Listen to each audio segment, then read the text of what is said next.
Hi, and thank you for joining us for our Health Break. Today, I'm your host, Yvette Wood. I'm joined by Kristen from Rock Recovery. She's going to tell us all about Rock Recovery and what it is that they do to help people with eating disorders. I want you to listen very carefully because you may know someone who has an eating disorder, or you may simply want to apply the knowledge for yourself. So, Kristen, welcome to Our Health.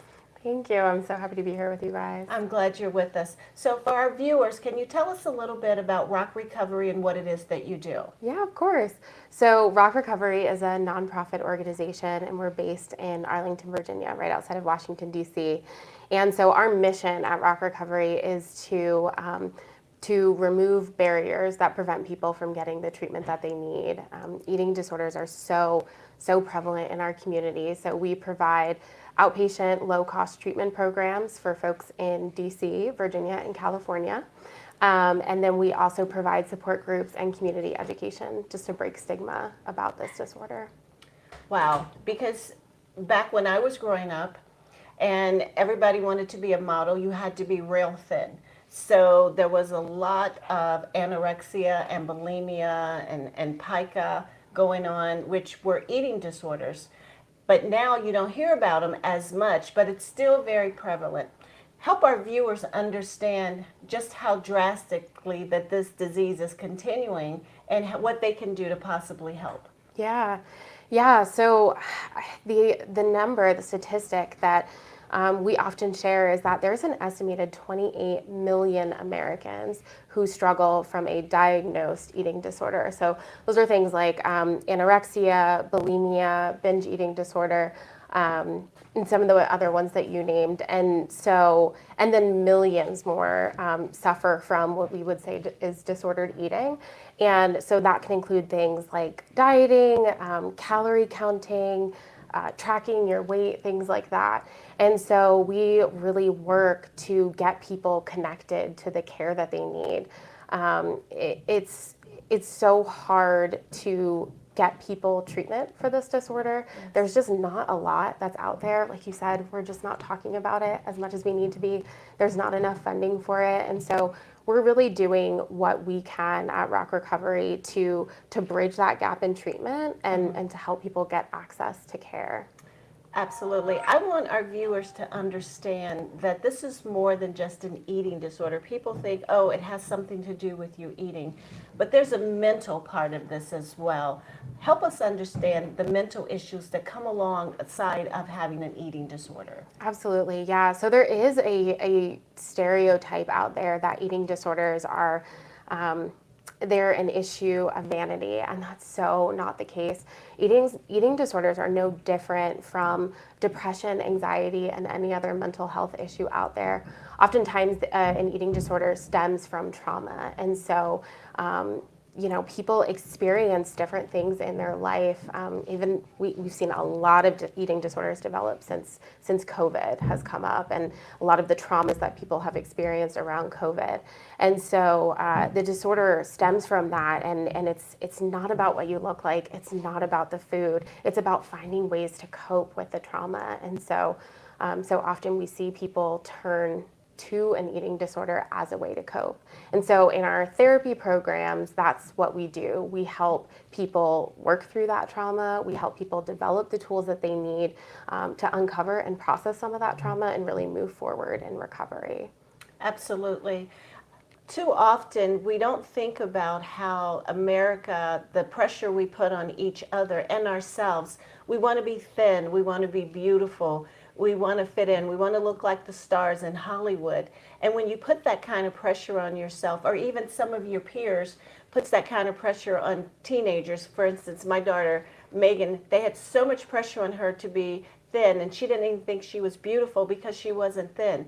And that creates an eating disorder. It creates an unnecessary pressure, which can also lead to depression, as Kristen was saying. So if you find yourself going down that road, you may have an eating disorder that's just been undiagnosed. And so I want Kristen to just take a minute and talk to you a little bit about what it's like to suffer in silence, so to speak, and have an eating disorder and not be able to share it or feel like there's nowhere to turn.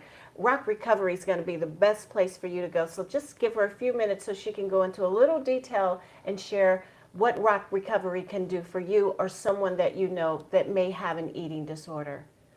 Yeah, absolutely. And you kind of hit the nail on the head with that isolation piece.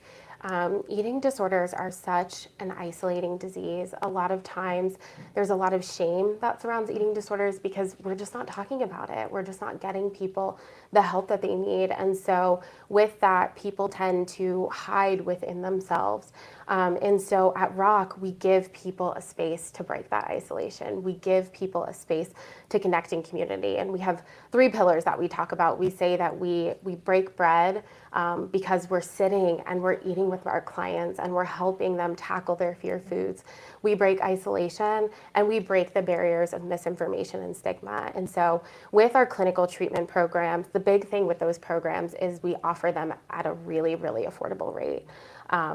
Eating disorders, treatment can cost anywhere from $2,000 a day at higher levels of care to $250 an hour for outpatient therapy sessions. And so we offer our programs at a low cost to remove that barrier for people. We want to make sure that everyone can get access to treatment regardless of their financial situation. And so in our groups, we're sitting with our clients. Like I said, we're eating meals with them. We're helping them process. We have 2 groups that we do. We have a meal support and therapy group that we do for adults 18 and up. And then we also have a body image processing group where we're talking to people about breaking down cultural norms, breaking down cultural stereotypes, and helping them heal that relationship with their body. We also provide individual services where you're getting that one-on-one therapy outpatient care. And then, like I said, we have support groups that are really focused on connecting you to a community who gets it, because that's so important, giving people the gift of I get it and connecting them with other people who understand what they're going through. Absolutely, because the last thing you want to do is come out of therapy and feel like you're not accepted or everybody knows or what are people going to think about me. And I want our listeners and viewers to understand, just because you don't hear about eating disorders does not mean it doesn't exist. It still very much exists, and it is serious. Eating disorders can lead to all kind of health issues, and not only depression, but suicide as well. So we don't want to turn a blind eye to this or a deaf ear. We really want to jump in with both feet and help as much as we can. One of the reasons I pride myself on living in the DMV is because whenever there's a need or a crisis, we band together. So with the Rock Recovery Center, some people are underinsured or not insured at all, and they need your help to fight this disease. We're asking you to please give. Give from your heart and give your best. When you give a gift, I try to give the best gifts I can. And in this case, your best gift is as much as you can give to help fund someone, give someone a scholarship, change someone's life today. When you're suffering in silence, you feel like no one cares, and you go down that lonely road of depression, which again, as I said, could lead to suicide. We're asking you today to listen.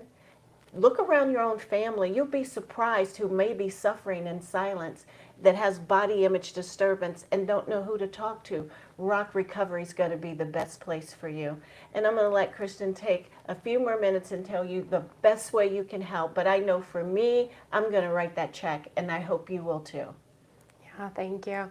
Yeah, I mean, the reality is that less than 20% of the millions of people who struggle, less than 20% is getting the access to care that they need because of some of the barriers that I mentioned, those barriers of cost, those barriers of shame, and those barriers of isolation. And we are here to help. We're here to support you. If you are struggling, we're here to support you through recovery. If you have a loved one who's struggling, we're here to help you and your loved one navigate that journey. And so if you're looking for support, or if you're able to donate and to help us continue to provide life-saving programs to people who need access to this care, if you go to www.rockrecoveryed.org, you can click on the donate button. You can make a gift to sponsor somebody's recovery. You can find information about our programs and our services, and you can get connected to someone from our team who can help you find the support that you need. You heard it from Kristen, Rock Recovery. Please go, please give as much as you can. We're asking for your help. DMV, we've done it so many times. Let's do it again. We thank you for joining us right here. Remember, it's not my health, it's not your health, it's our health. Thank you.